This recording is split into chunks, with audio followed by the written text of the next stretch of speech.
Hi hello అండి, good morning అందరికీ. బాగున్నారా? నేనైతే బాగున్నాను. రాత్రి అయితే మార్కెట్కి వెళ్ళాం. సో అక్కడైతే మార్కెట్ చేయగానే ఇంకా డ్రాగన్ ఫ్రూట్ అయితే కనిపించిందండి.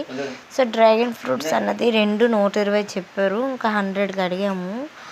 అయితే 100కి ఇచ్చారు. టేస్ట్ ఎలాగుంటుందో అన్నది నాకు తెలీదు. నేను ఎప్పుడు కూడా టేస్ట్ చేయలేదు. సో పాపకు కూడా నేను పెట్టలేదు. అయితే తీసుకుందాం, ఎలాగుంటుంది ఏంటి టేస్ట్ అన్నది తీసుకున్నాను. చాలా బాగుంటుంది, తీపిగా ఉంటుంది అన్నారు అమ్మిన అతను. రేట్ తగ్గించమని ఇస్తారు. ఇంకా అది కట్ చేసి తిన్నప్పటికీ ఇంకా మేము ఎంతో టేస్ట్ ఉంటుంది అనుకున్నాము. పింక్ కలర్ ఉంది లోన. సో ఇంకా ఎంతో టేస్ట్ ఉంటుందేమో అనుకున్నాను, కానీ పింక్ కలర్ ఉంది కానీ టేస్ట్ అయితే లేదండి.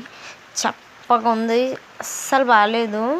ఇంకా నాకు డబ్బులు వేస్ట్ అయిపోయింది. ఇంకా అదే ఫోన్ చేసి మా అమ్మకి అయితే చెప్పాను, ఏం బాగాలేదు, 100 రూపాయలు వేస్ట్ రెడీ అనుకొని. అస్సలు బాగాలేదండి. మా పాప కూడా తినలేదు, ఇంత ముక్కే తిన్నది. ఇంకా అది వదిలేసింది. ఇంకా పడేయలేక చేయలేక అలా వదిలేసాం మేము ఇంకా. సో అది జ్యూస్ చేద్దాం అనుకున్నాను, మా దగ్గర మిక్సీ లేదు కాబట్టి చేయలేకపోయాను. సో వీడియో నచ్చినట్లయితే లైక్ చేయండి, సబ్స్క్రైబ్ చేయండి, షేర్ చేయండి, కామెంట్ చేయండి. Bye. Thank you so much అందరికీ.